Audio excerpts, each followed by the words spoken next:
Hello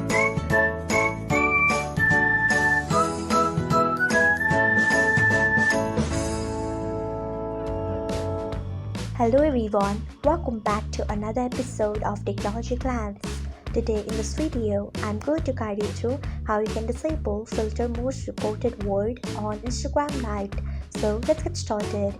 Firstly, open Instagram Lite app in your device. Then tap on your profile icon if you haven't. Next tap on three lines icon. After that, tap on settings. Next tap on privacy. Then tap on comments.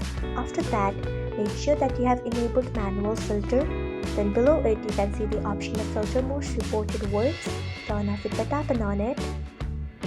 So this is how you can disable filter most reported words on Instagram Lite. Thanks for watching. If you found this guide helpful, we would love it if you hit the thumbs up button below.